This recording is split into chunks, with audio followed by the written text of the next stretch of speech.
Benim saçlarıma vardı, sensiz dünyam karardı. Diyar diyar dolaştım, sevgilim benden kaçtı. Yeni birini sevmesin, başına bak neler açtı.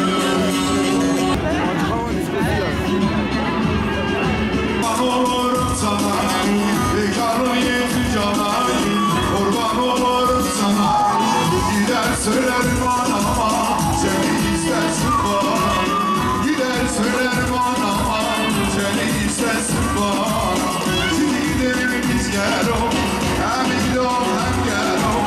Şimdi gidelim biz gel o, hem gidiyorum hem gel o. Anama özü vermezler, boşuna gidiyorum gel.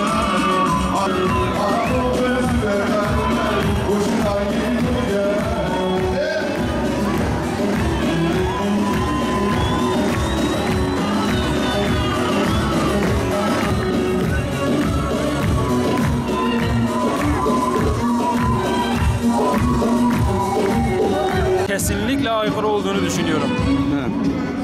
Neler yapmak lazım? Çünkü bunlar mübarek günlerdir. Bu günlerde Kur'an tilaveti her şeyden daha güzel olurdu.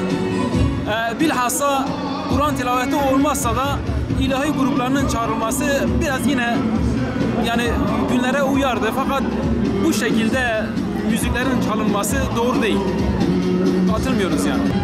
Yani şimdiki bu programlar mesela tamamen toplamı İslam etmek için yaptığını düşünülüyorum.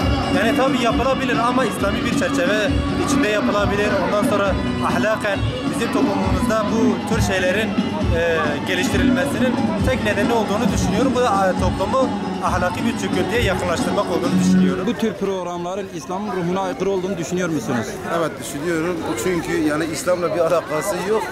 Bir ikincisi yani millet gündüz Allah'a ibadetle yani oruçla geçirdiği vakitlerini ve o topladıkları rızıklarını getirip akşam burada bence dağıtıyorlar. Yani hiç İslam'la alakalı olmayan bir şeydir.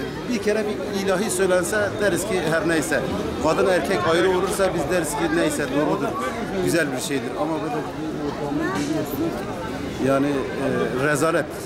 Sadece rezalet başka bir şey değil. Böyle mübarek gecelerde İslam'ın ruhuna aykırı böyle şarkı, türkü söylemesi yerine ilahilerin çalınması daha uygundur. Maneviyatın daha yüksek olması için daha iyidir halkımız için.